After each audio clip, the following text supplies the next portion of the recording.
Parliament budget సమావేశాలు జనవరి 31 బుధవారం నాడు ప్రారంభమయ్యాయి. పార్లమెంటు బడ్జెట్ సమావేశాలను ప్రారంభించడానికి రాష్ట్రపతి శ్రీమతి ద్రౌపది ముర్ము నూతన పార్లమెంటు భవనానికి సాంప్రదాయబద్ధంగా గుర్రపై బగ్గీలో విచ్చేశారు. రాష్ట్రపతి గారికి ఉపరాష్ట్రపతి, అదేవిధంగా రాజ్యసభ చైర్మన్ జగదీప్ ధన్ఖడ్, ప్రధానమంత్రి నరేంద్ర మోదీ, లోక్సభ స్పీకర్ ఓం బిర్లా వారికి రాష్ట్రపతి గారికి స్వాగతం పలుకుతున్నారు. నూతన పార్లమెంటు భవనాన్ని ప్రారంభించిన తర్వాత రాష్ట్రపతి ద్రౌపది ముర్ము గారు ఆ భవనానికి విచ్చేయటము ఇదే తొలిసారి. మరి రాష్ట్రపతి గౌరవార్థము పార్లమెంటులోకి వారికి స్వాగతం పలుకుతూ మరి అక్కడ కార్యక్రమాన్ని ఏర్పాటు చేయడం జరిగింది. అక్కడ సైనిక వందనం కూడా రాష్ట్రపతి గారు స్వీకరిస్తున్నారు. రాష్ట్రపతి గారి పక్కన ప్రధానమంత్రి నరేంద్ర మోదీ, ఉపరాష్ట్రపతి జగదీప్ ధన్ఖడ్ను మనము చూడవచ్చు. సో ప్రతి సంవత్సరము పార్లమెంటు బడ్జెట్ సమావేశాల తొలి రోజున పార్లమెంటులోని ఉభయ సభలను రాష్ట్రపతి ఉద్దేశించి ప్రసంగించడం అనేది సాంప్రదాయం. ఎవ్రీ ఇయర్ కూడా అదే మనకు బడ్జెట్ సమావేశాల్లోనే ఈ సాంప్రదాయం ఉంటుంది. అదే వర్షాకాల సమావేశము, శీతాకాల సమావేశాల్లో పార్లమెంటులో ఉభయ సభలలో రాష్ట్రపతి ప్రసంగించరు. కానీ బడ్జెట్ సమావేశాలు మాత్రము రాష్ట్రపతి ప్రసంగంతో ప్రారంభమవుతాయి. అది సాంప్రదాయము. సో చాలా గౌరవంగా రాష్ట్రపతి ద్రౌపది ముర్ము గారిని పార్లమెంటు భవనములోకి తీసుకువెళ్తున్నారు. అక్కడ ముందు ఒక వ్యక్తి రాజదండం, బహుశా అది రాజదండమే, ఇటీవల నూతన పార్లమెంట్లో రాజదండాన్ని మరి ప్రధానమంత్రి నరేంద్ర మోదీ ప్రతిష్ఠించడం జరిగింది. సో ఆ రాజదండాన్ని ముందు పెట్టుకొని నడుస్తూ ఉంటుంటే రాష్ట్రపతి గారిని గౌరవంగా ప్రధానమంత్రి, ఉపరాష్ట్రపతి, లోక్సభ స్పీకర్, అదేవిధంగా పార్లమెంటుకు సంబంధించినటువంటి అధికార వర్గము వారిని ఆ పార్లమెంటులో ఉన్నటువంటి రాష్ట్రపతికి ఏర్పాటు చేసినటువంటి స్థానానికి గౌరవంగా వారిని తోడుకొని వెళ్తున్నారు. ఆ దృశ్యాన్ని మనం చూడవచ్చు. ఇటీవల కాలంలోనే పార్లమెంటు నూతన భవనాన్ని నిర్మించి దాన్ని ప్రధానమంత్రి నరేంద్ర మోదీ చేతుల మీదుగా ప్రారంభించడం జరిగింది. ఆ నూతన భవనానికి రాష్ట్రపతి గారు తొలిసారిగా విచ్చేశారు. బడ్జెట్ సమావేశాల సందర్భంగా పార్లమెంటులోని ఉభయ సభలు అంటే లోక్సభ, రాజ్యసభ సంయుక్త సమావేశాన్ని ఏర్పాటు చేసి ఆ సంయుక్త సమావేశంలో రాష్ట్రపతి గారు ప్రసంగిస్తారు. రాష్ట్రపతి గారు ప్రసంగిస్తున్న సమయంలో మై గవర్నమెంట్ అంటే నా ప్రభుత్వము అని పలుసార్లు వారు అనటం జరుగుతుంది. ఎందుకంటే ప్రభుత్వము రాష్ట్రపతి గారు ఏర్పాటు చేసింది. ఎందుకంటే ప్రధానమంత్రి మరియు క్యాబినెట్ని రాష్ట్రపతి గారే నియమిస్తారు కాబట్టి, అది దేశాధినేత రాష్ట్రపతి గారే కాబట్టి ఈ ప్రభుత్వాన్ని నా ప్రభుత్వము అని రాష్ట్రపతి గారు సంబోధించడం అనేది జరుగుతుంది. సో రాష్ట్రపతి గారు ప్రసంగించిన తర్వాత ఆ రాష్ట్రపతి ప్రసంగం మీద ధన్యవాదాలు తెలిపేటటువంటి తీర్మానాన్ని ప్రధానమంత్రి సభలో ప్రవేశపెట్టడము, దాని మీద చర్చించడము, ఆ తర్వాత ధన్యవాద తీర్మానానికి ఉభయ సభలు ఆమోదం తెలపడం కూడా జరుగుతుంది. ఇది పార్లమెంటరీ తరహా ప్రభుత్వంలో ఉండేటటువంటి ముఖ్యమైన ప్రక్రియ. ఇక్కడ రాష్ట్రపతి గారిని మరి అందరూ కూడా గౌరవంగా ఆ స్థానానికి తోడుకొని వెళ్తున్నారు. పార్లమెంట్లోని ఉభయ సభ సభ్యులు మరి తమ కరతాళ ధ్వనులతోటి రాష్ట్రపతి గారికి ఆహ్వానం పలుకుతున్నటువంటి దృశ్యాన్ని మనం ఇక్కడ చూడవచ్చు. ఇక్కడ ఉభయ సభల సంయుక్త సమావేశంలో ఏర్పాటు చేసినటువంటి ఆ స్థానంలో రాష్ట్రపతి గారు ఆసీనులవుతారు. అక్కడ ఉభయ సభలను ఉద్దేశించి రాష్ట్రపతి ప్రసంగించడం జరుగుతుంది. గత సంవత్సర కాలంగా తమ ప్రభుత్వం చేసినటువంటి పనులను, చేసిన కృషి, విజయాలు వాటన్నిటిని కూడా ప్రస్తావించడం జరుగుతుంది. వాస్తవానికి రాష్ట్రపతి గారి ప్రసంగం అంటారు, కానీ ఆ ప్రసంగాన్ని ప్రధానమంత్రి నేతృత్వంలోని కేంద్ర క్యాబినెట్ తయారు చేసి క్యాబినెట్ ఆమోదించి రాష్ట్రపతికి పంపితే రాష్ట్రపతి ఆ ప్రసంగాన్ని చదవటం అనేది జరుగుతుంది. అందుకే రాష్ట్రపతి గారు నిజం చెప్పాలంటే తను సొంతంగా స్వతహాగా తయారు చేసుకున్నటువంటి ప్రసంగం కాదది. క్యాబినెట్ తయారు చేసి ఆమోదించి రాష్ట్రపతి గారికి పంపితే రాష్ట్రపతి గారు ప్రభుత్వం తరపున ఆ ప్రసంగాన్ని చదివి వినిపించడం అనేది జరుగుతుంది. రాష్ట్రపతి తన స్థానానికి విచ్చేశారు. ఇప్పుడు జాతీయ గీతాలాపనతోటి కార్యక్రమం ప్రారంభమవుతుంది.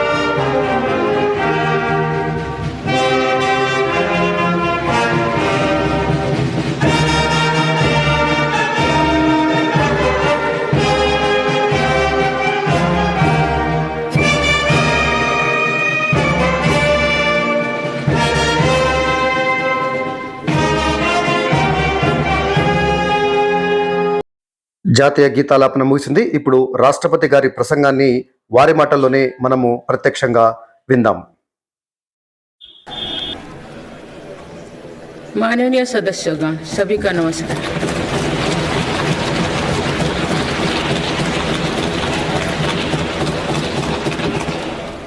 इस नए सदन भवन में ये मेरा पहला संबोधन है। आज की अमृतकाल की शुरुआत में ये भव्य भवन बना है। यहाँ एक भारत श्रेष्ठ भारत की महक भी है। भारत की सभ्यता और संस्कृति की चेतना भी है। इसमें हमारी लोकतांत्रिक और संसदीय परंपराओं के सम्मान का प्रण भी है। साथ ही 21वीं सदी के नए भारत के लिए नई परंपराओं के निर्माण का संकल्प भी है। मुझे पूरा विश्वास है कि इस नए भवन में नीतियों पर सार्थक संवाद होगा। ऐसी नीतियां जो आजादी के अमृत काल में विकसित भारत का निर्माण करेगी। मैं आप सभी को अपनी शुभकामनाएं देती हूं। माननीय सदस्यगण, ये हमारे संविधान के लागू होने का भी 75वां वर्षगांठ है। इसी कालखंड में आजादी के 75 वर्षों का उत्सव अमृत महोत्सव भी संपन्न हुआ है। इस दौरान देश भर में अनेक कार्यक्रम हुए। देश ने अपने गुमनाम स्वतंत्रता सेनानियों को याद किया। 75 साल बाद युवा पीढ़ी ने फिर स्वतंत्रता संग्राम के उस कालखंड को जिया। इस उत्सव के दौरान मेरी माटी मेरा देश अभियान के तहत देश भर के हर गांव की मिट्टी के साथ अमृत कलश दिल्ली लाया गया। 2 लाख से ज्यादा शिला फलकम स्थापित किए गए। 3 करोड़ से ज्यादा लोगों ने 5 प्राणों की शपथ ली। 70,000 से ज्यादा अमृत सरोवर बने। 2 लाख से ज्यादा अमृत वाटिकाओं का निर्माण हुआ। 2 करोड़ से ज्यादा पेड़ पौधे लगाया गया। 16 करोड़ से ज्यादा लोगों ने तिरंगा के साथ सेल्फी अपलोड की। अमृत उत्सव के दौरान ही कर्तव्य पथ पर नेताजी सुभाष चंद्र बोस की प्रतिमा स्थापित की गई। राजधानी दिल्ली में देश के अब तक के सभी प्रधानमंत्रियों की समर्पित म्यूजियम खोला गया। शांति निकेतन और होयबला मंदिर वर्ल्ड हेरिटेज लिस्ट में शामिल हुई। साहिबजादों की याद में वीरवाल दिवस घोषित हुआ। भगवान बिरसा मुंडा के जन्म दिवस को जनजातीय गौरव दिवस घोषित किया गया। विभाजन की विभीषिका को याद करते हुए 14 अगस्त को विभाजन विभीषिका स्मृति दिवस घोषित किया गया। माननीय सदस्यगण, बीता वर्ष भारत के लिए ऐतिहासिक उपलब्धियों से भरा रहा है। इस दौरान देशवासियों का गौरव बढ़ाने वाले अनेक पल आए। दुनिया में गंभीर संकटों के बीच भारत सबसे तेजी से विकसित होती बड़ी अर्थव्यवस्था बना। लगातार 2 क्वार्टर से भारत की विकास दर 7.5% से ऊपर रही है। भारत चंद्रमा के दक्षिण ध्रुव पर झंडा फहराने वाला पहला देश बना। भारत ने सफलता के साथ आदित्य मिशन लॉन्च किया। धरती से धरती से 15 लाख किलोमीटर दूर अपनी सैटेलाइट पहुंचाई। ऐतिहासिक G20 सम्मेलन के सफलता ने पूरे विश्व में भारत की भूमिका को सशक्त किया। भारत ने एशियाई खेलों में पहली बार 100 से अधिक मेडल जीते। पारा एशियाई खेलों में भी 100 से अधिक मेडल जीते। भारत को अपना सबसे बड़ा समुद्री पुल अटल सेतु मिला। भारत को अपनी पहली नमो भारत ट्रेन तथा पहली अमृत भारत ट्रेन मिली। भारत दुनिया से सबसे तेजी से 5G रोल आउट करने वाला देश बना। भारतीय एयरलाइंस कंपनी ने दुनिया की सबसे बड़ी एयरक्राफ्ट डील की। पिछले साल ही मेरी सरकार ने मिशन मोड में लाखों युवाओं की सरकारी नौकरी दी है।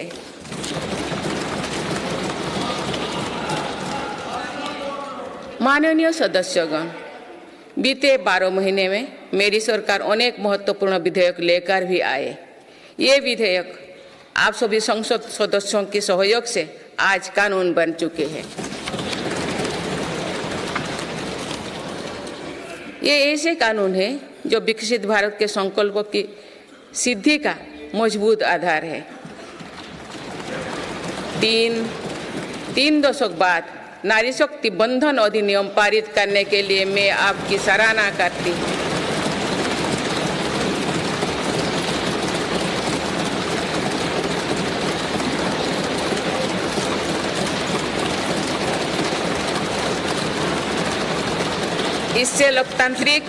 इससे लोकसभा और विधानसभा के महिलाओं की ज्यादा भागीदारी सुनिश्चित हुई है। ये वुमेन लीड डेवलपमेंट के मेरी सरकार के संकल्प को मजबूत करता है। रिफॉर्म, परफॉर्म और ट्रांसफॉर्म के अपने कमिटमेंट को मेरी सरकार ने लगातार जारी रखा है। गुलामी के कालखंड में प्रेरित क्रिमिनल जस्टिस सिस्टम अब इतिहास हो गया है। आप दंड को नहीं अपितु न्याय को प्राथमिकता है। न्याय सर्वोपरि के सिद्धांतों पर नई न्याय संहिता देश को मिली है। डिजिटल पर्सनल डेटा प्रोटेक्शन अधिनियम से डिजिटल स्पेस और सुरक्षित होने वाला है।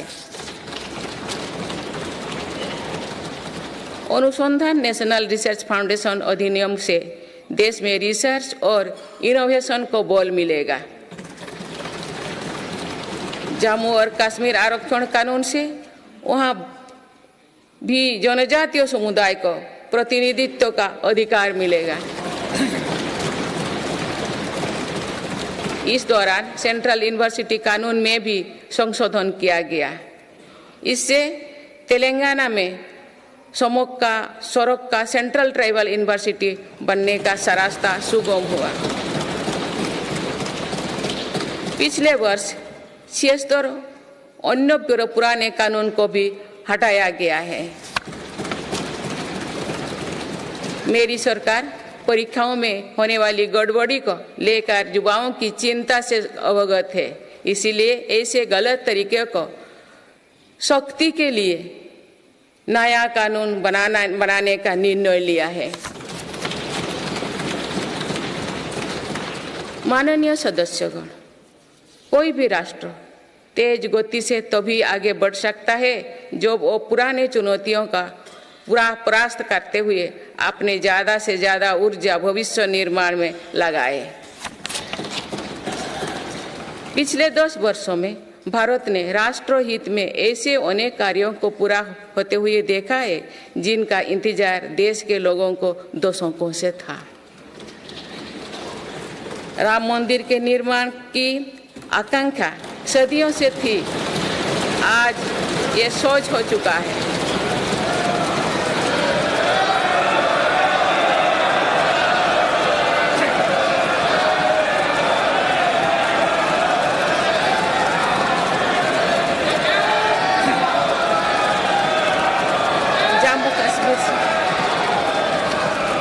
जम्मू कश्मीर से आर्टिकल 370 हटाने को लेकर शंकाएं थी, आज वो इतिहास हो चुकी है।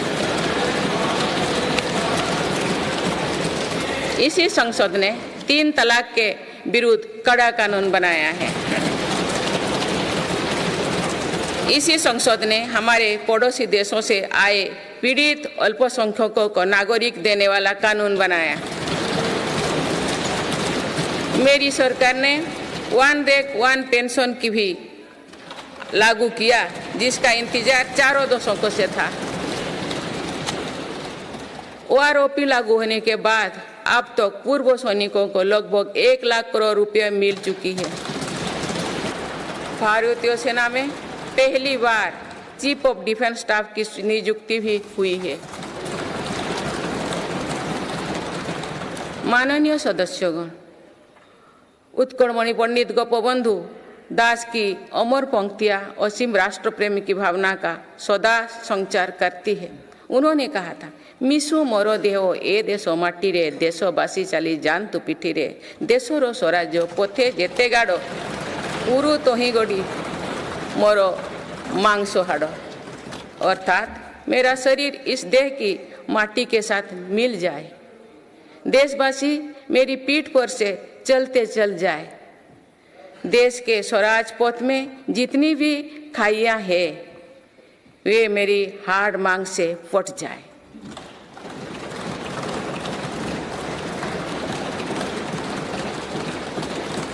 इन पंक्तियों में हमें कर्तव्यों की पराकाष्ठा दिखती है। राष्ट्र सर्वोपरि का आदर्श दिखाई देता है। ये उपलब्धियां जो आज देख रही है वो बीते 10 वर्षों की साधना का विस्तार है। हमें सभी बचपन से गरीबी हटाओ के नारे सुनते आ रहे हैं। अब हम जीवन में पहली बार बड़े पैमाने पर गरीबी को दूर होने देख रहे हैं। नीति आयोग के अनुसार मेरी सरकार के 1 दशक के कार्यकाल में करीब 25 करोड़ देशवासी गरीबी से बाहर निकले हैं।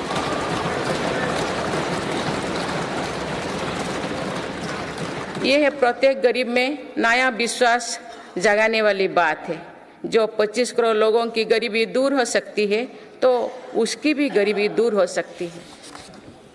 आज अर्थव्यवस्था के विभिन्न आयामों को देखें तो ये विश्वास बढ़ता है कि भारत सही दिशा में तथा सही निर्णय लेते हुए आगे बढ़ रही है।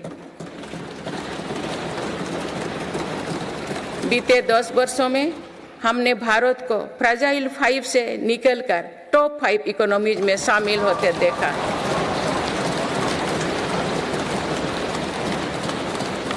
भारत का निर्यात करीब $450 बिलियन से बढ़कर $775 बिलियन से अधिक हो गया है। पहले की तुलना में FDI द्विगुना हुआ है। खादी और ग्रामोद्योग के उत्पादों की बिक्री में 4 गुना से अधिक की वृद्धि हुई है। ITR फाइल करने वाले की संख्या करीब 3.25 करोड़ से बढ़कर लगभग 8.25 करोड़ हो चुकी है और बढ़ोतरी 2 गुना से भी कहीं अधिक है।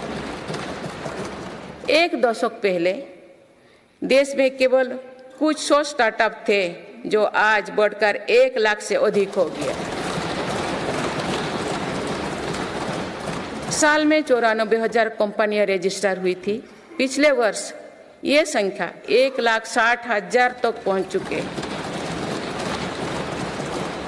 दिसंबर 2017 में 98 लाख से लोग GST देते थे। आज इनकी संख्या 1,40,00,000 है। 2014 से पहले के 10 वर्षों में लगभग 13 करोड़ वाहन बिके थे। पिछले 10 वर्षों में देशवासियों ने 21 करोड़ से अधिक वाहन खरीदे हैं। 2014-15 में लगभग 2,000 इलेक्ट्रिक वाहन बिके थे, जबकि 2023-24 में दिसंबर माह तक ही लगभग 15 लाख इलेक्ट्रिक वाहन बिक चुके हैं। माननीय सदस्यगण, बीते दशक में मेरी सरकार ने सुशासन और पारदर्शिता को हर व्यवस्था का मुख्य आधार बनाया है। इसी का परिणाम है कि हम बड़े आर्थिक सुधारों के साक्षी बने हैं। इस दौरान देश को इंसॉल्वेंसी एंड बैंकरप्टेंसी कोड मिला है। देश को जीएसटी के रूप में एक देश एक टैक्स कानून मिला है। मेरी सरकार ने माइक्रो इकोनॉमिक स्टेबिलिटी में भी सुनिश्चित की है। 10 वर्षों में कापेक्स 5 गुना बढ़कर 10 लाख करोड़ हो गया है। साथ ही फिजिकल डेफिसिट भी नियंत्रण भी में है। आज हमारे फॉरेक्स रिजर्व्स 600 अरब डॉलर से ज़्यादा है। हमारे बैंकिंग सिस्टम जो पहले बुरी तरह से चरमराया था, वो आज दुनिया के सबसे मजबूत बैंकिंग सिस्टम में से एक बना है। बैंक का एनपीए जो कभी डबल डिजिट में होता था, वो आज लगभग 4% ही है। मेक इन इंडिया और आत्मनिर्भर भारत अभियान हमारी ताकत बन चुकी है। भारत आज दुनिया का दूसरा सबसे बड़ा मोबाइल फोन निर्माता है। पिछले एक दशक के दौरान मोबाइल फोन मैन्युफैक्चरिंग में 5 गुना बढ़ोतरी हुई है। कुछ साल पहले भारत खिलौना आयात करता था, आज मेड इन इंडिया खिलौने निर्यात कर रहा है। भारत का डिफेंस प्रोडक्शन 1 लाख करोड़ रुपये के पार पहुंच चुका है। आज हर भारतीय देश में बने एयरक्राफ्ट कैरियर आईएनएस विक्रांत को देखकर गर्व से भरा हुआ है। लड़ाकू विमान तेजस अब हमारी वायुसेना की ताकत बन रहे हैं। C295 ट्रांसपोर्ट एयरक्राफ्ट का निर्माण भारत में होने जा रहा है। आधुनिक एयरक्राफ्ट इंजन भी भारत में बनाया जाएगा। उत्तर प्रदेश और तमिलनाडु में डिफेंस कॉरिडोर का विकास हो रहा है।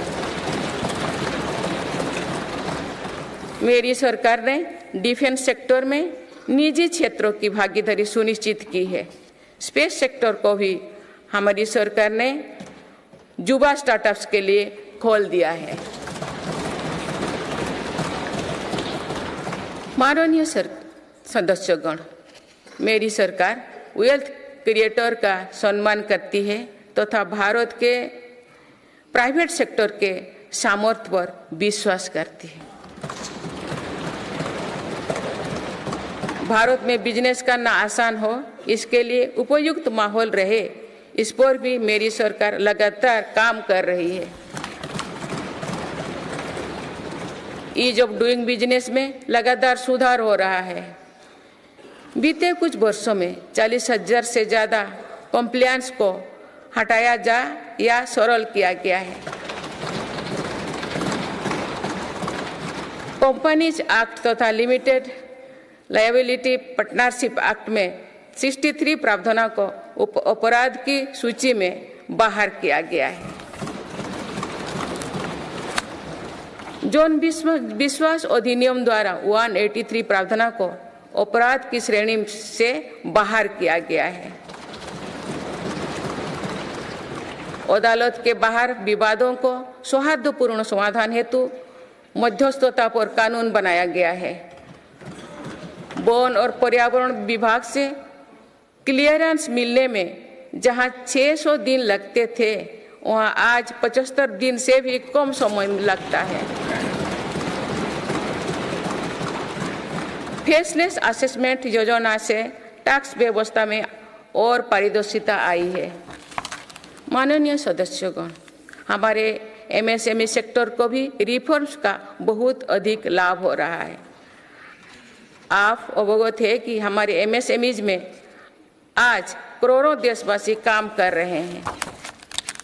एमएसएमईज और लघु उद्यमियों को सशक्त करने के लिए मेरी सरकार पूरी प्रतिबद्धता से काम कर रही है। एमएसएमई की परिभाषा का विस्तार किया गया है। नई परिभाषा में निवेश और टर्नओवर को समाहित किया गया है। आज उद्यम और उद्यम असिस्ट पोर्टल पर लगभग 3.5 करोड़ एमएसएमई रजिस्टर्ड है। बीते वर्षों में एमएसएमई के लिए क्रेडिट गारंटी स्कीम के तहत करीब 5 लाख करोड़ की गारंटी स्वीकृति किए गए। ये 2014 से पहले के दशक से 6 गुना अधिक है। माननीय सदस्यगण, मेरी सरकार का एक और बड़ा रिफॉर्म डिजिटल इंडिया का निर्माण है। डिजिटल इंडिया ने भारत में जीवन और बिजनेस दोनों को बहुत आसान बना दिया है। आज पूरी दुनिया मानती है कि ये भारत की बहुत बड़ी उपलब्धि है। विकसित देशों में भी भारत ऐसा डिजिटल सिस्टम नहीं है। गांव में भी सामान्य खरीद बिक्री डिजिटल तरीके से होगी, ये कुछ लोगों की कल्पना से भी परे था। आज दुनिया के कुल रियल टाइम डिजिटल लेन देन का 46% भारत में होता है।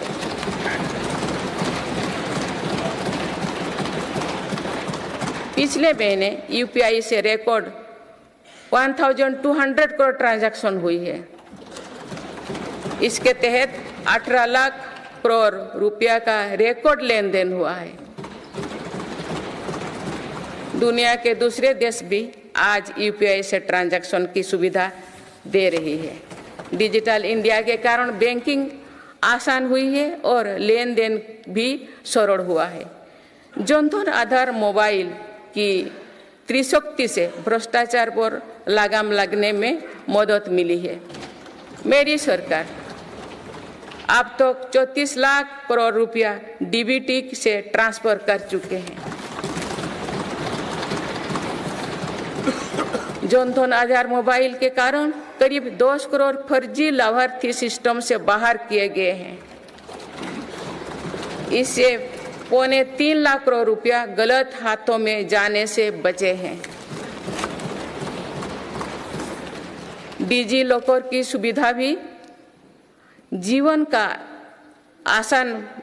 को आसान बना रही है। इसमें अभी तक यूजर्स के 6 बिलियन से ज़्यादा डॉक्यूमेंट्स जारी हुई है। आयुष्मान भारत हेल्थ अकाउंट के तहत लगभग 53 करोड़ लोगों की डिजिटल हेल्थ आईडी बन चुकी है।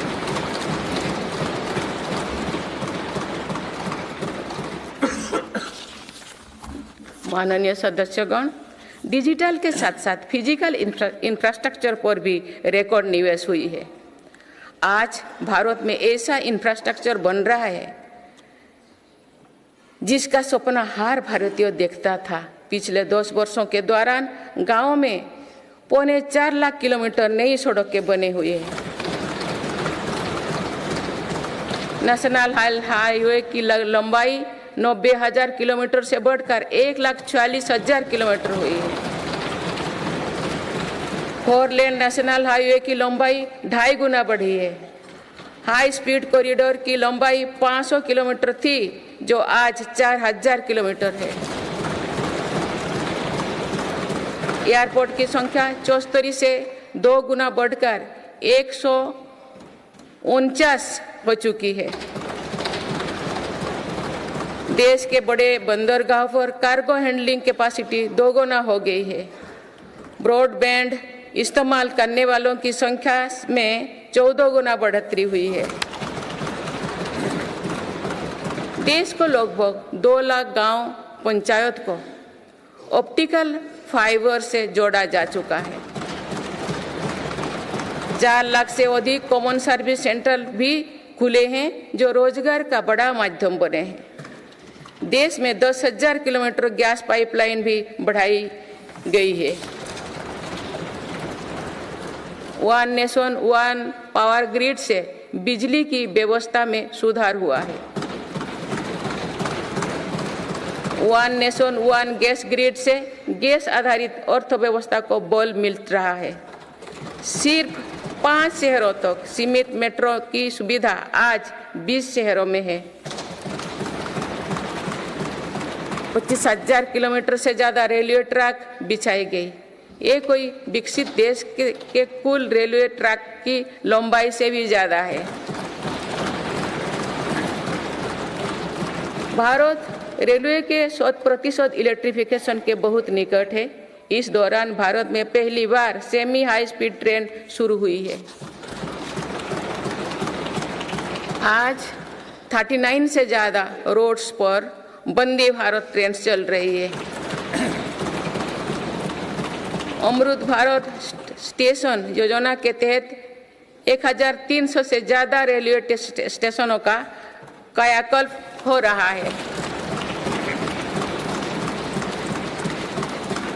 माननीय सदस्यगण, मेरी सरकार मानती है कि विकसित भारत की भव्य इमारत 4 मजबूत स्तंभों पर खड़ी होगी। ये स्तंभ है युवा शक्ति, नारी शक्ति, किसान और गरीब।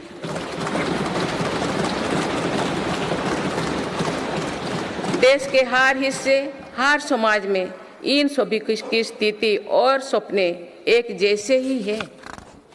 इसीलिए इन 4 स्तंभों को सशक्त करने के लिए मेरी सरकार निरंतर काम कर रही है। मेरी सरकार ने टैक्स का बहुत बड़ा हिस्सा इन स्तंभों को मजबूत बनाने पर खर्च किया है। 4 करोड़ 10 लाख गरीब परिवार को अपना पक्का घर मिला।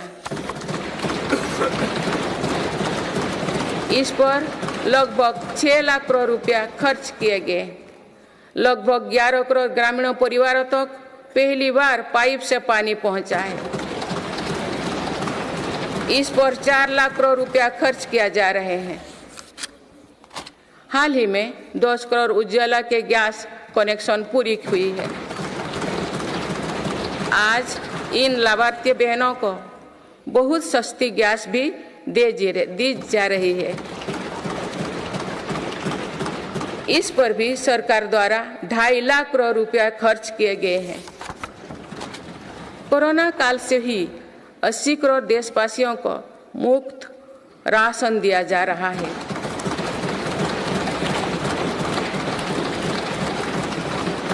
अब इसे आने वाले 5 वर्षों के लिए आगे बढ़ाया गया है। अब इस पर 11 लाख करोड़ रुपया और खर्च होने का अनुमान है। मेरी सरकार का प्रयास है कि हर योजना का तेजी से सैचुरेशन हो, कोई भी लाभार्थी वंचित ना रहे। इसके लिए 15 नवंबर से विकसित भारत संकल्प यात्रा चल रही है। अभी तक इस यात्रा से करीब 19 करोड़ देशवासी जुड़ चुके हैं। माननीय सदस्यगण, बीते वर्ष में विश्व ने 2 बड़े युद्ध देखे और कोरोना जैसे वैश्विक महामारी का सामना किया। ऐसे वैश्विक संकटों के बावजूद मेरी सरकार ने देश में महंगाई को काबू में रखा, सामान्य भारतीयों का बोझ नहीं बढ़ने दिया।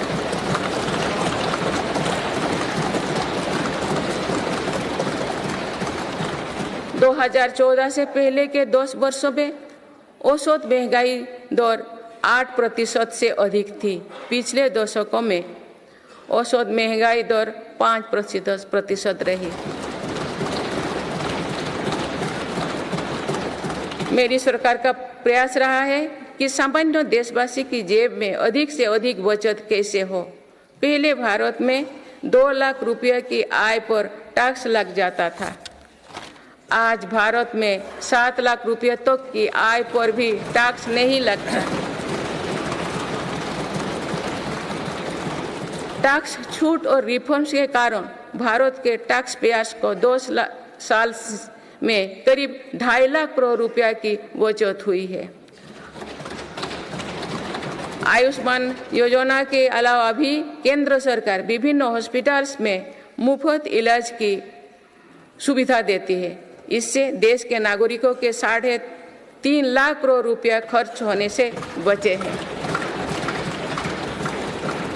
जन औषधि केंद्रों की वजह से मरीजों के करीब 28,000 करोड़ रुपया खर्च होने से बचे हैं। कोरोनरी स्टेंट्स घुटने के इम्प्लांट्स तथा कैंसर की दवाओं की कीमत भी कम की गई है। इससे मरीजों की हर वर्ष लगभग 27,000 करोड़ रुपया की बचत हो रही है। मेरी सरकार किडनी के मरीजों के लिए मुफ्त डायलिसिस का अभियान भी चला रही है। इसका लाभ प्रतिवर्ष 21 लाख से ज़्यादा मरीज उठा रहे हैं। इसके प्रतिवर्ष इन 1 लाख रुपया खर्च होने से बचे हैं। गरीबों को सस्ता राशन मिलता रहे, इसके लिए मेरी सरकार ने पिछले दशक में करीब 20 लाख करोड़ रुपया खर्च किए हैं। भारतीय रेल में यात्रा के लिए रेलवे प्रत्येक टिकट पर करीब 50% डिस्काउंट देते हैं। इससे गरीब और मध्यम वर्ग के यात्रियों को हर वर्ष 60,000 करोड़ रुपया की बचत होती है। गरीब और मध्यम वर्ग को कम कीमत पर हवाई टिकट मिल रहे हैं। उड़ान योजना के अंतर्गत गरीब और मध्यम वर्गों को हवाई टिकटों पर 3,000 करोड़ रुपया से ज़्यादा की बचत हुई है। LED बल्ब की योजना के कारण बिजली के बिलों में 20,000 करोड़ रुपया में अधिक बचत हुई है। जीवन ज्योति बीमा योजना और सुरक्षा बीमा योजना के तहत गरीबों को 16,000 करोड़ रुपया से ज़्यादा की क्लेम राशि मिली है।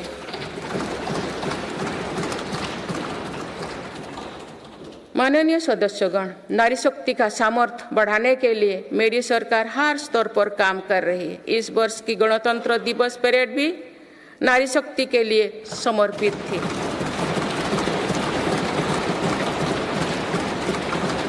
इस परेड में दुनिया ने हमारी बेटियों के सामर्थ्य की झलक देखी। मेरी सरकार ने जल, स्थल, नभ और अंतरिक्ष हर तरफ बेटियों की भूमिका का विस्तार किया है। हम सब जानते हैं कि महिलाओं के लिए आर्थिक स्वतंत्रता के क्या मायने हैं। मेरी सरकार ने महिलाओं की आर्थिक भागीदारी बढ़ाने के लिए निरंतर प्रयास किए हैं। आज लगभग 10 करोड़ महिलाएं स्वयं सहायता समूह से जुड़ चुके हैं। इन समूहों को 8 लाख करोड़ रुपया बैंक लोन और 40,000 करोड़ रुपया की आर्थिक सहायता दी गई है। मेरी सरकार 2 करोड़ महिलाओं को लाखपति दीदी बनाने का अभियान चला रही है।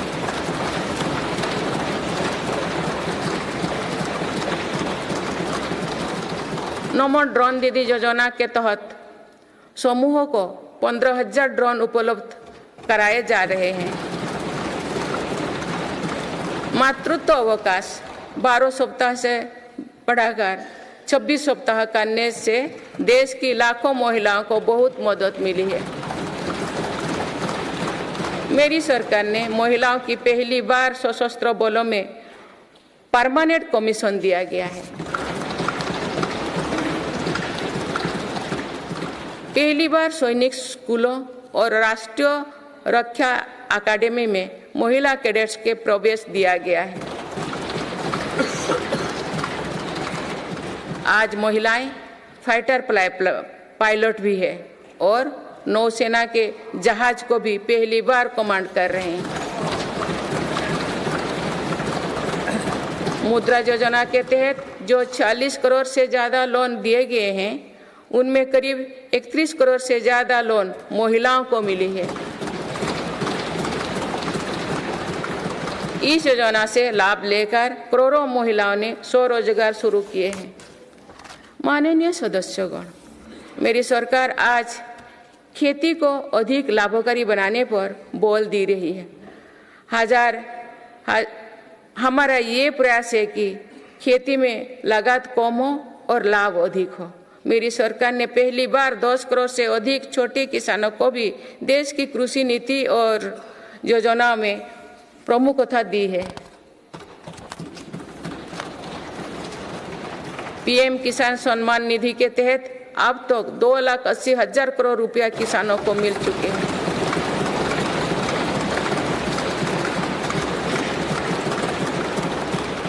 दो सालों में किसानों के लिए बैंक से आसान लोन में 3 गुना वृद्धि की गई है। प्रधानमंत्री फसल बीमा योजना के तहत किसानों ने 30,000 करोड़ रुपया प्रीमियम भरा। इसके बदले उन्हें 1.5 लाख करोड़ रुपए का क्लेम मिला है। पिछले 10 वर्षों में लगभग 18 लाख करोड़ रुपया एमएसपी के रूप में धान और गेहूं की खेती करने वाले किसानों को मिले हैं। ये 2014 से पहले के 2 सालों की तुलना में 2.5 गुना अधिक है।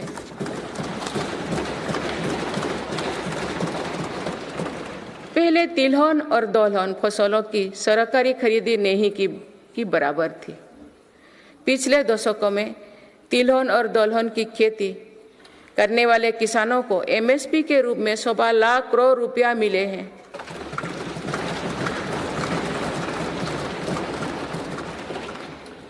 ये मेरी ही सरकार है जिसने पहली बार देश में कृषि निर्यात नीति बनाई है।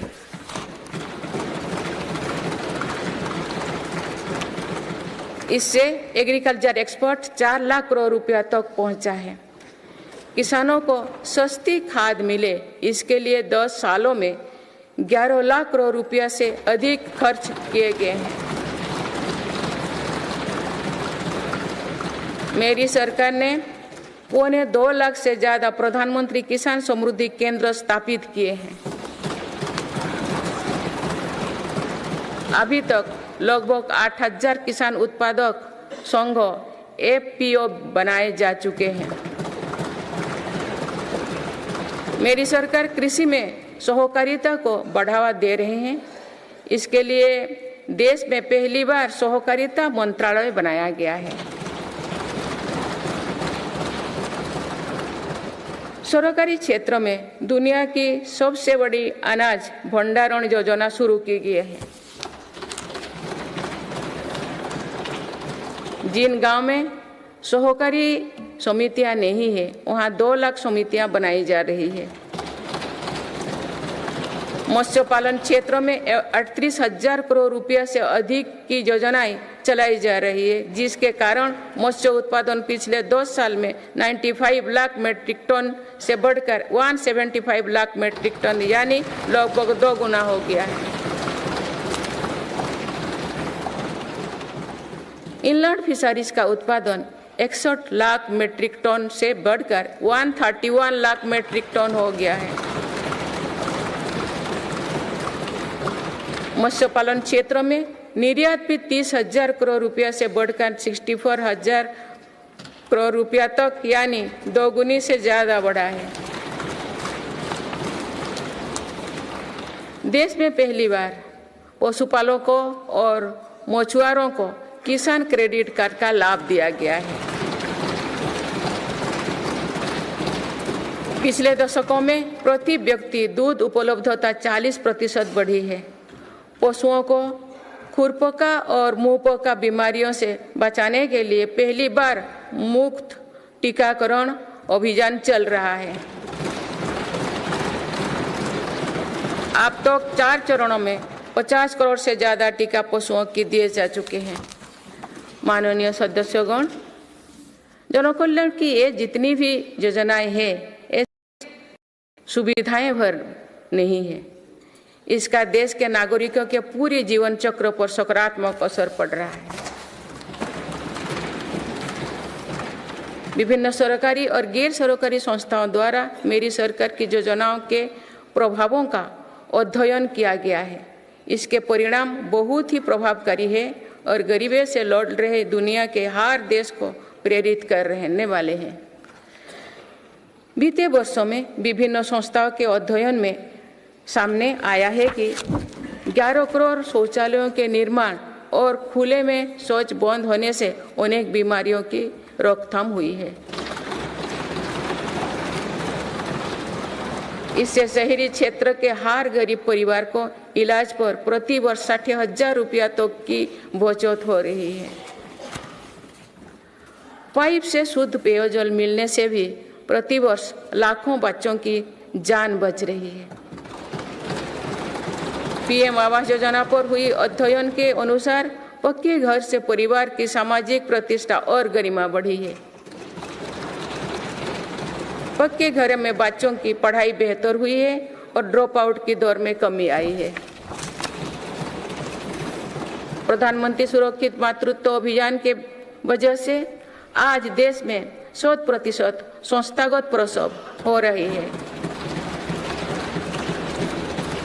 इस वजह से माता मृत्यु दर में भी भारी गिरावट आई है। एक और अध्ययन के अनुसार उज्ज्वला योजना के लाभार्थी परिवारों में गरीब बीमारी की घटनाओं में कम आई है। माननीय सदस्यगण, मेरी सरकार मानव केंद्रित विकास पर बल दे रही है। हमारे लिए हर नागरिक की गरिमा सर्वोपरि है। यही सामाजिक न्याय की हमारी अवधारणा है। भारत के संविधान के हर अनुच्छेद का संदेश भी यही है। हमारे यहाँ लंबे समय तक सिर्फ अधिकारों पर चर्चा होती थी। हमने सरकार के कर्तव्यों पर भी बल दिया। इससे नागरिकों में भी कर्तव्य भाव जागा। आज अपने अपने कर्तव्य के पालन से हर अधिकार की गारंटी का भाव जागृत हुआ। मेरी सरकार ने उनकी भी सुध ली है जो अब तो विकास की धारा से दूर रहे हैं। ऐसे हजारों आदिवासी गांव हैं जहां बीते 10 वर्षों में पहली बार बिजली और सड़क पहुंची है। लाखों आदिवासी परिवारों को अब जाकर पाइप से शुद्ध पानी मिलना शुरू हुआ। विशेष अभियान के तहत मेरी सरकार हजारों आदिवासी बहुल गांव में 4G इंटरनेट सुविधा भी पहुंचा रही है। बंधन केंद्रों की स्थापना और 90 से ज्यादा वन उपज पर MSP दिए जाने से आदिवासियों को बहुत लाभ हुआ है। मेरी सरकार ने पहली बार जनजातियों में भी सबसे पिछड़े जनजातियों को की सुध ली है। उनके लिए लगभग 24,000 करोड़ रुपया की PM जनमन योजना बनाई है। आदिवासी परिवारों में अनेक पीढ़ियां सिकल सेल एनीमिया में पीड़ित रही है। पहली बार इसके लिए राष्ट्रीय मिशन शुरू किया गया है। अब तक लगभग 1,40,00,000 लोग की जांच की हो चुकी है। दिव्यांगजनों के लिए भी मेरी सरकार ने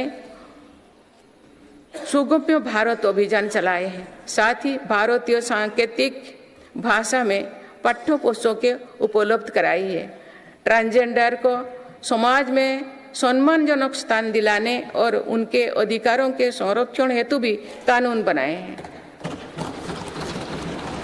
माननीय सदस्यगण, हमारे यहाँ विश्वकर्मा परिवारों के बिना दैनिक जीवन की कल्पना भी मुश्किल है।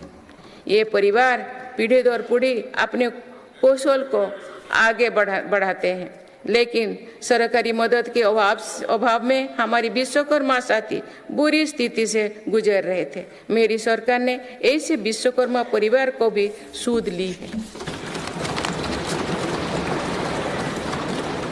अभी तक PM विश्वकर्मा योजना से 84 लाख से ज्यादा लोग जुड़ चुके हैं। रेहड़ी, ठेले, फुटपाथ पर काम करने वाले साथी भी दशकों से अपने हाल पर छोड़ दिए गए थे। मेरी सरकार ने PM स्वनिधि योजना द्वारा उनको बैंकिंग से जोड़ा। इस योजना के तहत अब तक 10,000 करोड़ रुपया से अधिक की राशि के ऋण दिया जा चुका है।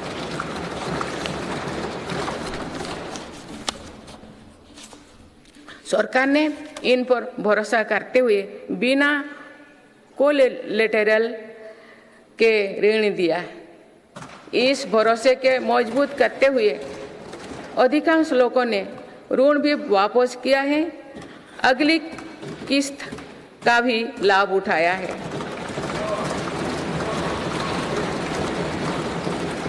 इस योजना के अधिकतर लाभार्थी दलित, पिछड़े, आदिवासी और महिलाएं हैं।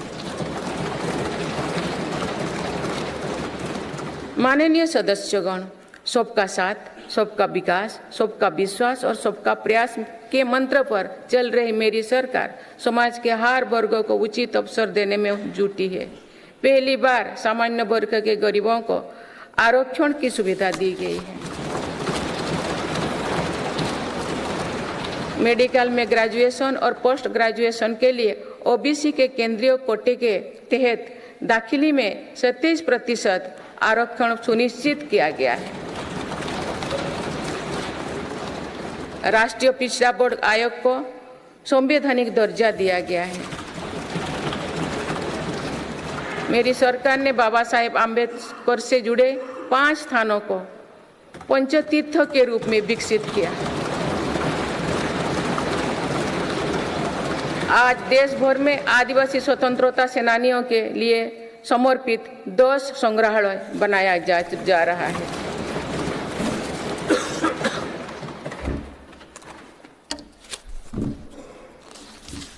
माननीय सदस्यगण, मेरी सरकार ने ऐसे क्षेत्रों की भी पहली बार विकास से जोड़ा है जो दशकों तक उपेक्षित रहे।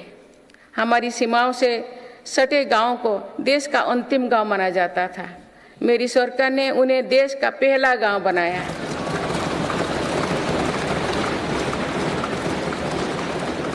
इन गांवों के विकास के लिए वाइब्रेंट विलेज प्रोग्राम शुरू किया है। अंडमान निकोबार और लक्षद्वीप जैसे हमारे दूर सुदूर के द्वीप समूह भी विकास से वंचित थे। मेरी सरकार ने इन द्वीपों में भी आधुनिक सुविधाओं का निर्माण किया। वहाँ सड़क, हवाई यातायात और तेज इंटरनेट की सुविधाएं पहुंचाई।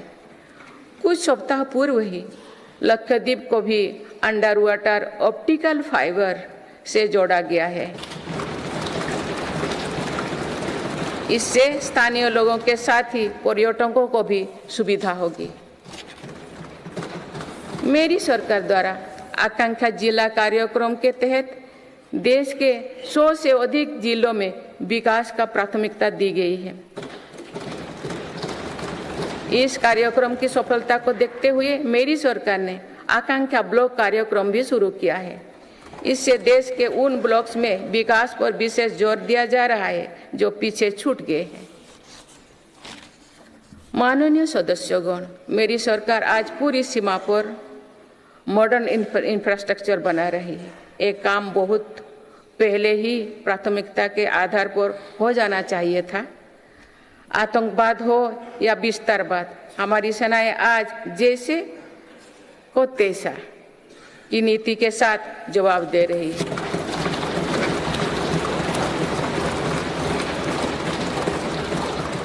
आंतरिक शांति के लिए मेरी सरकार के प्रयासों के सार्थक परिणाम हमारे सामने हैं। जम्मू कश्मीर में आज सुरक्षा का वातावरण है। आज वहाँ हड़ताल का सन्नाटा नहीं, भीड़ भरे बाजार की चल पहल है। नॉर्थ ईस्ट में अलगाववाद की घटना में भारी कमी आई है। अनेक संगठनों ने स्थायी शांति के तरफ कदम बढ़ाए हैं। नक्सलवाद से प्रभावित क्षेत्र घटे हैं और नक्सली हिंसा में भी भारी गिरावट हुई है। माननीय सदस्यगण, भारत के लिए ये समय आने वाली सदियों का भविष्य लिखने का है। हमारे पूर्वजों ने हजारों वर्षों की एक विरासत हमारे लिए छोड़ी है।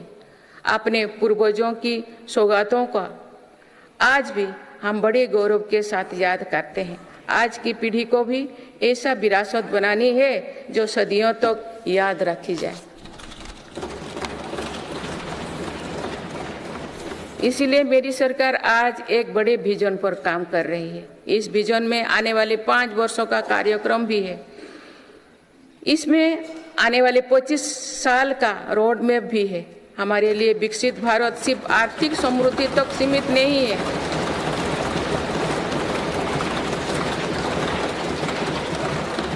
हमारे लिए विकास भारत सिर्फ आर्थिक समृद्धि तक सीमित नहीं है, हम सामाजिक, सांस्कृतिक और सामरिक ताकत को भी उतना ही महत्व देते हैं।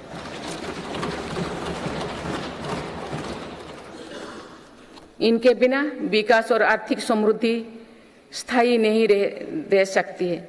बीते दशकों के फैसले भी इसी ध्येय से लिए गए हैं। आज भी अनेक कदम इसी लक्ष्य के साथ उठाया जा रहे हैं। माननीय सदस्यगण, भारत के तेज विकास को लेकर आज दुनिया की हर एजेंसी आश्वस्त है।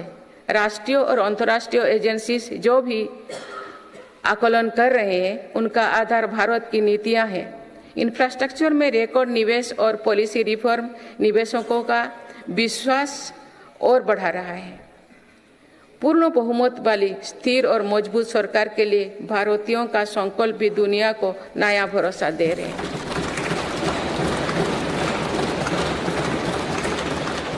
आज दुनिया को विश्वास है कि भारत ही ग्लोबल सप्लाई चेन को सशक्त कर सकता है। इसीलिए भारत भी आज इसके लिए बड़े कदम उठा रहे हैं। देश में एमएसएमई का एक मजबूत नेटवर्क बनाया जा रहा है। मेरी सरकार ने 14 सेक्टर्स के लिए PLI योजनाएं शुरू किए हैं। इसके तहत अभी तक लगभग 9 लाख करोड़ रुपया का उत्पादन हो चुका है। इससे देश में रोजगार और स्वरोजगार के लाखों नए अवसर बने। PLI से इलेक्ट्रॉनिक्स, फार्मा, फूड प्रोसेसिंग और मेडिकल डिवाइस के सेक्टर में भी लाभ हो रहा है।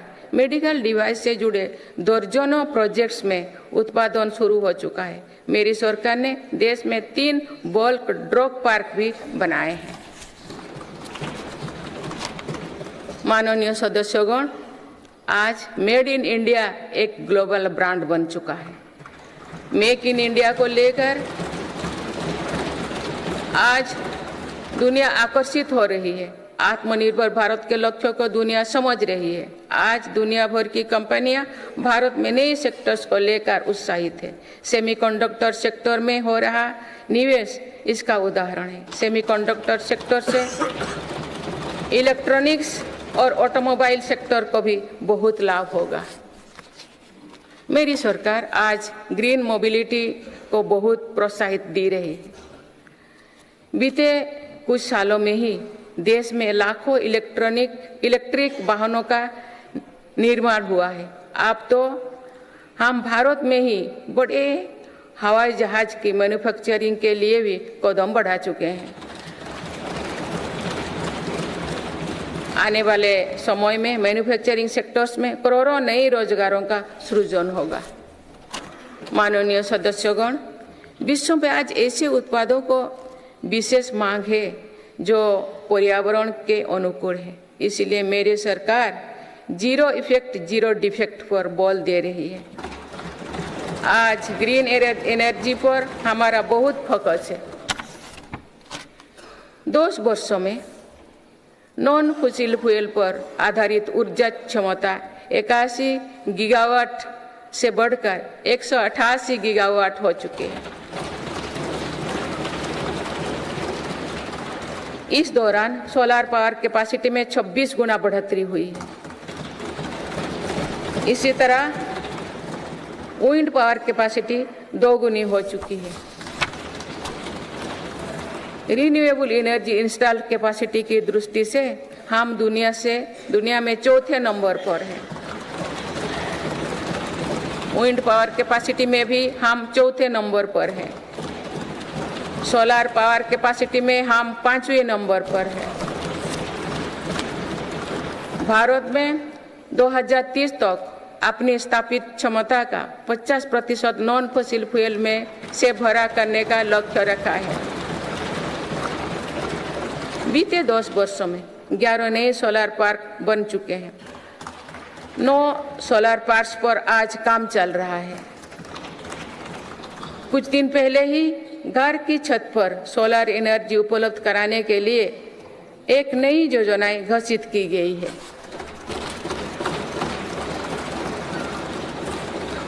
इसके तहत 1 करोड़ परिवारों को मदद दी जाएगी। इससे बिजली का बिल भी कम होगा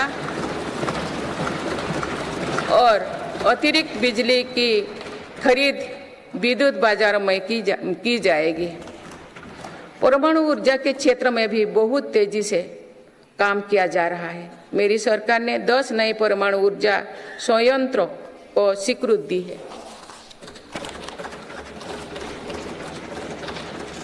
हाइड्रोजन एनर्जी के क्षेत्र में भी भारत तेज गति से आगे बढ़ रहा है। हम अभी तक लद्दाख और दमन दीव में 2 प्रोजेक्ट शुरू कर चुके हैं।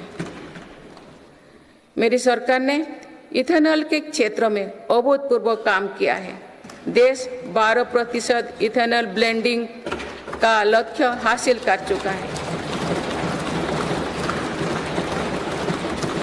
बहुत ही जल्द 20% इथेनॉल ब्लेंडिंग का टारगेट भी पूरा होने वाला है। इससे हमारे किसानों की आय बढ़ेगी। अभी तक सरकारी कंपनियां 1 लाख करोड़ रुपया से ज्यादा का इथेनॉल खरीद चुकी हैं। इन सारे प्रयासों से अपनी ऊर्जा जरूरतों के लिए विदेशों पर निर्भरता कम होगी। कुछ दिन पहले ही बंगाल की खाड़ी में एक नया ब्लॉक में तेल उत्पादन शुरू हुआ है। ये देश के लिए एक बड़ी सफलता है। माननीय सदस्यगण, धरती में महत्वपूर्ण खनिजों की मात्रा सीमित है, इसीलिए मेरी सरकार सर्कुलर इकोनॉमी को प्रोत्साहित कर रही है। भारत की पहली व्हीकल स्क्रैपेज पॉलिसी का लक्ष्य भी है। गहरे समुद्रों में खनिजों की संभावनाओं को तलाशना भी जरूरी है। इसी लक्ष्य के साथ डीप ओशन मिशन शुरू किया है। इस मिशन में अपने समुद्री जन जीवन के बारे में हमारी समझ भी बेहतर होगी। भारत का समुद्रयान इस क्षेत्र में शोध कर रहा है। मेरी सरकार भारत को दुनिया की एक बड़ी स्पेस पावर बनाने में जुटे हैं। ये मानव जीवन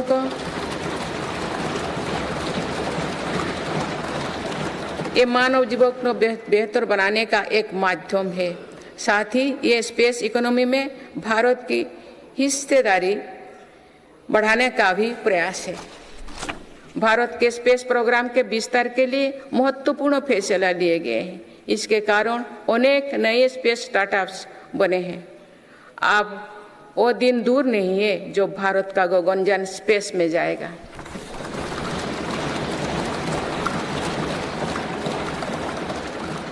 माननीय सदस्यगण, मेरी सरकार ने भारत को दुनिया के अग्रणी डिजिटल इकोनॉमीज में से एक बनाया है। इससे करोड़ों युवाओं को रोजगार मिला है। हमारा प्रयास है कि चौथी औद्योगिक क्रांति में भारत दुनिया में सबसे आगे रहे। मेरी सरकार आर्टिफिशियल इंटेलिजेंस मिशन पर काम कर रही है। ये भारत के युवाओं को नई अवसर देगा। ये नए स्टार्टअप्स के लिए संभावनाएं खोलेगा। इससे कृषि, स्वास्थ्य और शिक्षा के क्षेत्र में क्रांतिकारी बदलाव आएगी। मेरी सरकार ने नेशनल क्वांटम मिशन भी स्वीकृत किया है। क्वांटम कंप्यूटिंग नए दौर की डिजिटल व्यवस्था बनाएगा। इस क्षेत्र में भारत आगे रहे, इसके लिए काम शुरू हो चुके हैं। माननीय सदस्यगण, मेरी सरकार भारत की युवा शक्ति की शिक्षा और कौशल विकास के लिए निरंतर नए कदम उठा रही है। इसके लिए नई राष्ट्रीय शिक्षा नीति बनाई गई और उसे तेजी से लागू किया जा रहा है। राष्ट्रीय शिक्षा नीति में मातृभाषा और भारतीय भाषाओं में शिक्षा पर बल दिया गया है। इंजीनियरिंग, मेडिकल, कानून जैसे विषयों की पढ़ाई भारतीय भाषा में प्रारंभ कर दी गई है।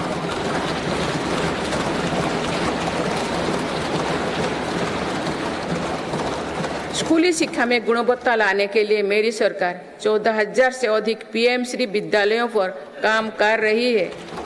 इनमें से 6,000 से अधिक विद्यालय शुरू हो चुके हैं। मेरी सरकार के प्रयासों से देश में ड्रॉप आउट रेट कम हुआ है। उच्च शिक्षा में छात्राओं के दाखिले ज़्यादा हो रही है। अनुसूचित जाति के विद्यार्थियों के नामांकन में लगभग 44% वृद्धि हुई है। नामांकन में अनुसूचित जनजाति के विद्यार्थियों की 65% और ओबीसी के विद्यार्थियों को 44% अधिक वृद्धि हुई है। इनोवेशन को बढ़ावा देने के लिए अटल इनोवेशन मिशन के अंतर्गत 2000 अटल टिंकरिंग लैब स्थापित किए गए हैं। इसमें 1 करोड़ से अधिक विद्यार्थी जुड़े हैं। साल 2014 तक देश में 7 एम्स और 390 से भी कम मेडिकल कॉलेज थे। वही पिछले दशक में 16 एम्स और 315 मेडिकल कॉलेज स्थापित किए गए।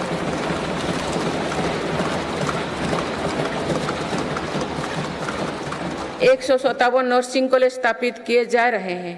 पिछले दशक में एमबीबीएस की सीटों में 2 गुना से भी अधिक की वृद्धि हुई है। माननीय सदस्यगण, पर्यटन क्षेत्र युवाओं के लिए रोजगार देने वाला एक बड़ा सेक्टर है। मेरी सरकार ने बीते 10 वर्षों में पर्यटन के क्षेत्र में अभूतपूर्व काम किए हैं। भारत में घरेलू टूरिस्ट की संख्या के साथ ही भारत आने वाले विदेशी पर्यटकों की संख्या भी बढ़ी है। पर्यटन के क्षेत्र में जो वृद्धि हो रही है, इसका कारण भारत की बढ़ती साख है। आज दुनिया भारत को देखना और जानना चाहती है। इसके अलावा शानदार कनेक्टिविटी विकसित होने के कारण भी पर्यटन का दायरा बढ़ा है। जगह जगह एयरपोर्ट बनने से भी बहुत फायदा हो रही है। नॉर्थ ईस्ट में आज रिकॉर्ड संख्या में टूरिस्ट पहुंच रही है।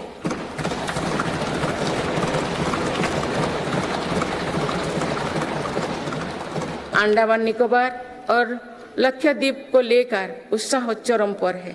मेरी सरकार ने देश भर में तीर्थ और ऐतिहासिक स्थलों के विकास पर बल दिया है।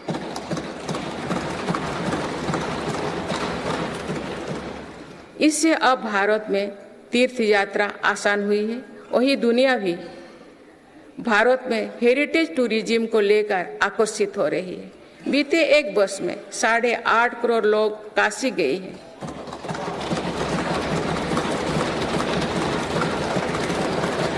पाँच करोड़ से अधिक लोगों ने महाकाल के दर्शन किए हैं।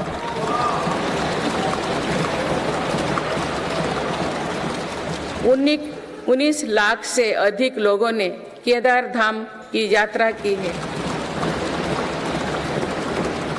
अयोध्या धाम में ही प्राण प्रतिष्ठा के बाद 5 दिनों में ही 13 लाख श्रद्धालु दर्शन कर चुके हैं।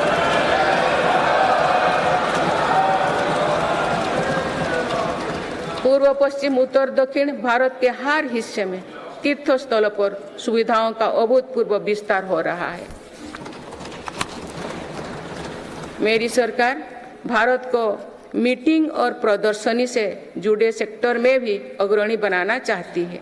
इसके लिए भारत मंडपम और यशोभूमि जैसा इंफ्रास्ट्रक्चर बनाया जा रहा है।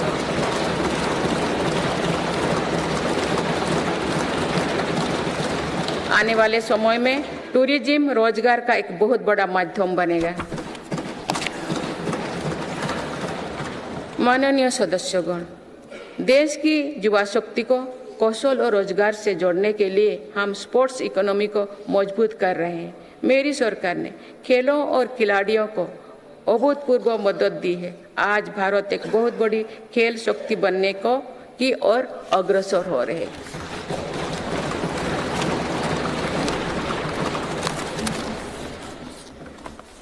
खिलाड़ियों के साथ ही आज हम स्पोर्ट्स से जुड़े दूसरे क्षेत्रों पर भी बल दे रहे हैं। आज नेशनल स्पोर्ट्स यूनिवर्सिटी बन चुकी है। देश में हमने दर्जनों सेंटर ऑफ एक्सीलेंस बनाए हैं।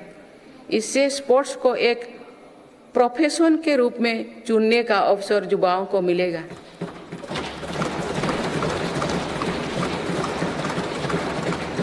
खेल उपकरण से जुड़ी इंडस्ट्री को भी हर प्रकार की मदद दी जा रही है।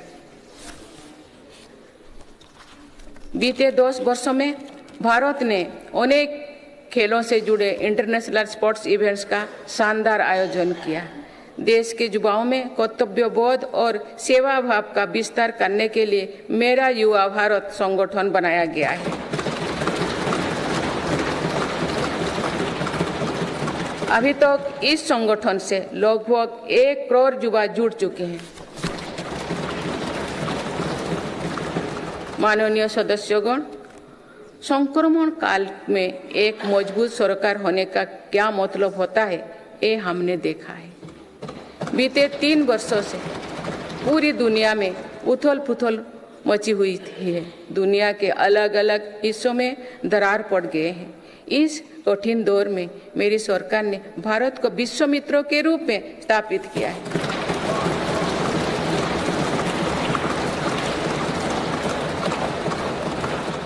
विश्व मित्र की भूमिका के कारण ही आज हम ग्लोबल साउथ की आवाज बन पाए हैं।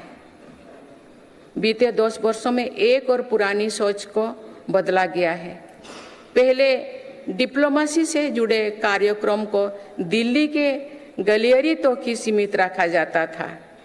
मेरी सरकार ने इसमें भी जनता की सीधी भागीदारी सुनिश्चित की है। इसका एक बेहतरीन उदाहरण भारत द्वारा G20 अध्यक्षता के दौरान देखा गया है।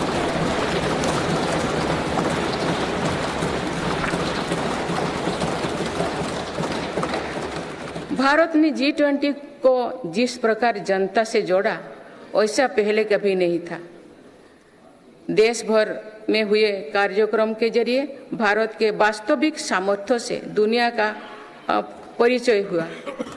जम्मू कश्मीर और नॉर्थ ईस्ट में पहली बार इतने बड़े अंतर्राष्ट्रीय कार्यक्रम हुए।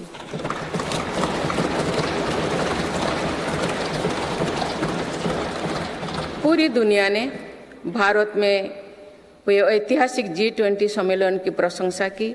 ऐसे बंटे हुए माहौलों में भी एकमत से दिल्ली घोषणा पत्र जारी होना ऐतिहासिक है। वुमेन लेड डेवलपमेंट से लेकर पर्यावरण के मुद्दों पर भारत का विजन दिल्ली घोषणा पत्र की नींव बना।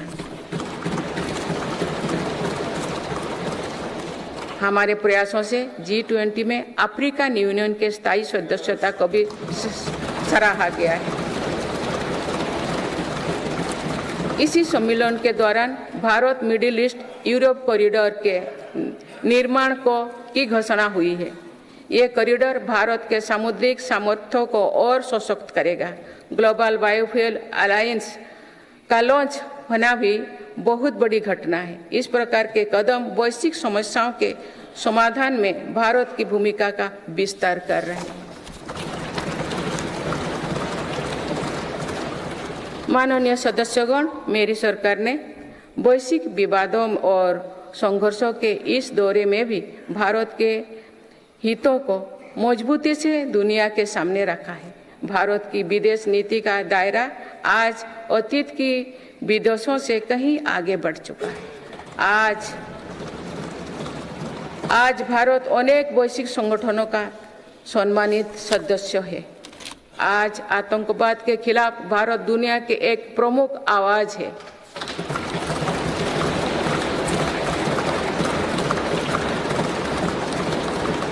भारत आज संकट में फंसी मानवता की मदद के लिए मजबूती से पहल करता है। दुनिया में कहीं भी संकट आने पर भारत वहां तेजी से पहुंचने का प्रयास करता है। मेरी सरकार ने दुनिया भर के काम कर रहे भारतीयों में नया भरोसा जगाया है। ऑपरेशनल गंगा, ऑपरेशनल कावेरी और वंदे भारत जैसे अभियान चलाकर जहां जहां संकट आया वहां से हर भारतीयों को हम तेजी से सुरक्षित वापस लेकर आए।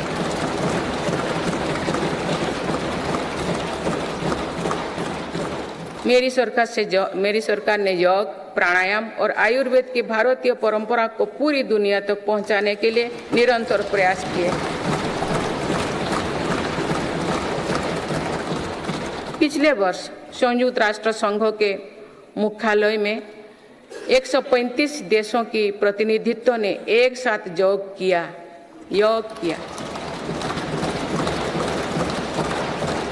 ये अपने आप में एक नया रिकॉर्ड है। मेरी सरकार ने आयुष पद्धतियों के विकास के लिए एक नया मंत्रालय बनाया है। विश्व स्वास्थ्य संगठन का पहला global centre for traditional medicine भी भारत में बन रहा है। माननीय सदस्यगण, सभ्यताओं के कालखंड में ऐसे पड़ाव आते हैं जो सदियों का भविष्य तय करते हैं। भारत के इतिहास में भी ऐसे अनेक पड़ाव आए। इस वर्ष 22 जनवरी को भी देश ऐसे ही एक पड़ाव का साक्षी बना है।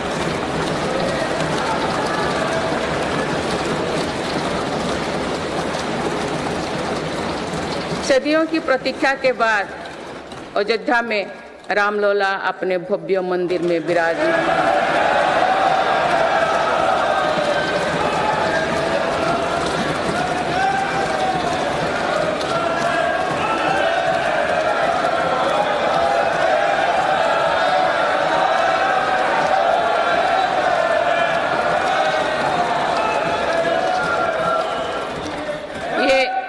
ये करोड़ों देशवासियों की इच्छा और आस्था का प्रश्न था, जिसका उत्तर देश ने पूरे सद्भाव के साथ खोजा है।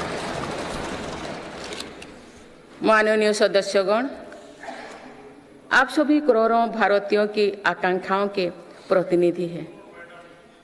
आज जो युवा स्कूल कॉलेज में है, उनके सपने बिल्कुल अलग हैं। हम सभी का ये दायित्व है कि अमृत पीढ़ी के सपनों को पूरा करने में कोई कसर बाकी ना रहे।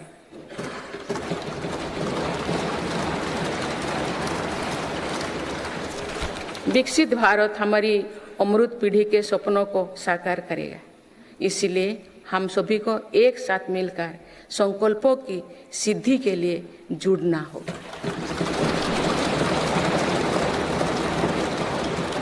माननीय अटल जी, माननीय सदस्यगण, श्रद्धेय अटल जी ने कहा था, अपनी ध्येय यात्रा में हम कभी रुके नहीं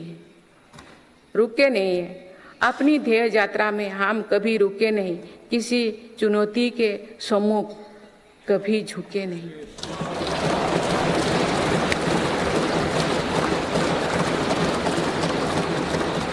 मेरी सरकार 140 करोड़ देशवासियों के सपनों को पूरा करने की गारंटी के साथ आगे बढ़ रही है। मुझे पूरा विश्वास है कि ये नया संसद भवन भारत की ध्येय यात्रा को निरंतर ऊर्जा देता रहेगा, नई और स्वस्थ परंपरा बनाएगा। वर्ष 2047 को देखने के लिए अपने साथी तो अब इस सदन में नहीं होंगे, लेकिन हमारी विरासत ऐसे होनी चाहिए कि तब की पीढ़ी हमें याद रखे।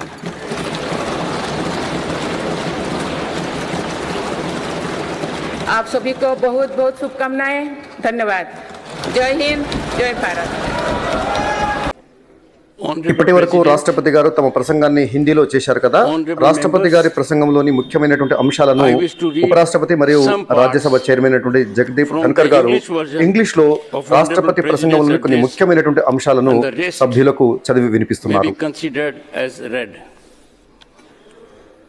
This is my first address in new parliament building.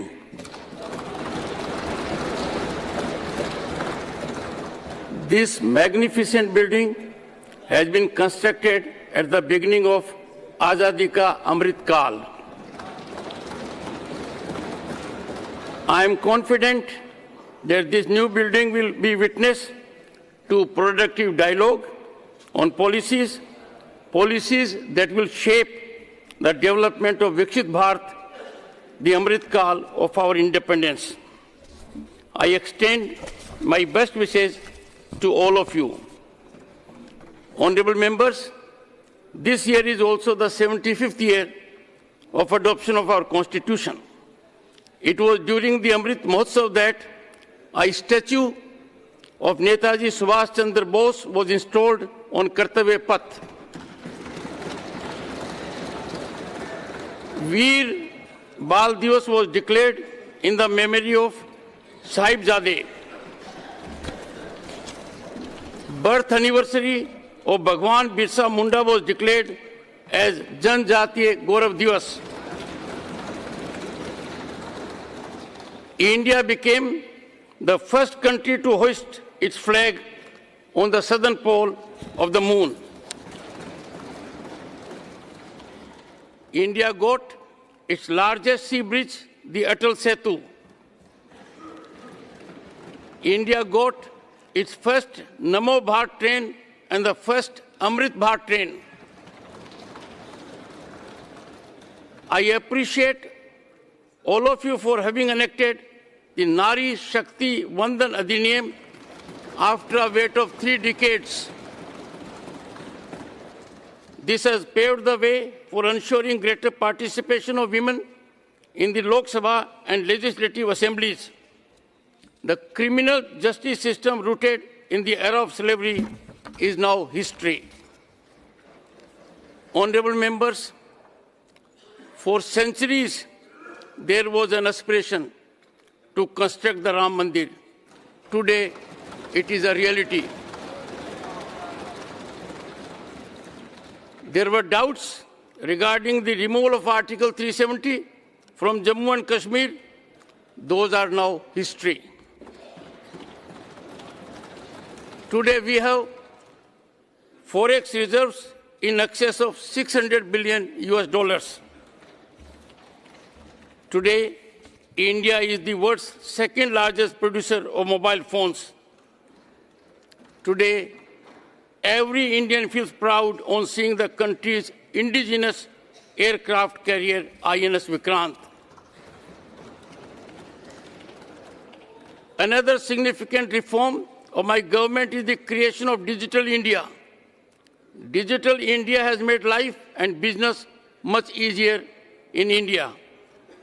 Honorable members, my government believes that the grand edifice of Viksit Bharat will be erected on 4 strong pillars. These pillars are youth power, women power, farmer, and poor. My government is working at every level to strengthen Nari Shakti. This year's Republic Parade was also dedicated to women empowerment. My government has enlarged the role of daughters everywhere in water, land, sky, and space. My government is laying stress on making farming more profitable. Our aim is to reduce the cost of farming while increasing profits. Under the PM Kisan Samman Nidhi scheme, farmers have received over 2,80,000 crore rupees so far. Honorable members, it is difficult to imagine daily life without Vishwakarma families. My government has also taken care of such Vishwakarma families. So far, more than 84 lakh people have connected with the PM Vishwakarma Yojana. Honorable members, my government has made India one of the world's leading digital economies. This has provided employment to crores of youth.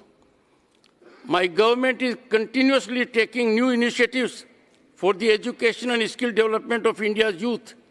For this, a new national education policy was framed and is being implemented rapidly. My government also wants to make India a leading destination for meetings and exhibitions related sectors.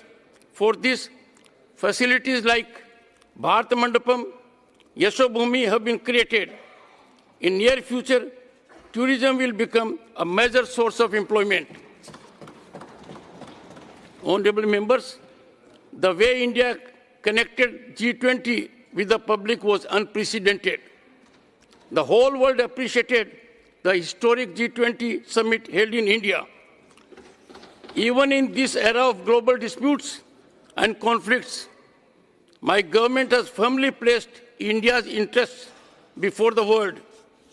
There come junctures in the history of civilizations which shape the future of coming centuries.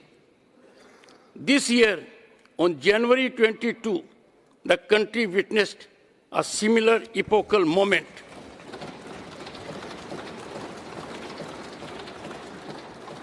After waiting for centuries, Ram Lalla has now been enshrined in his grand temple in Ayodhya. My government is moving ahead with the guarantee of fulfilling the dreams of 140 crore countrymen. I have full faith that this new Parliament House will continue to give strength to India's aspirational journey and create new and healthy traditions. Many friends will not be in this House to witness the year 2047, but our legacy should be such that the future generations remember us. Best wishes to all of you. Thank you. Jai Hind, Jai Bharat.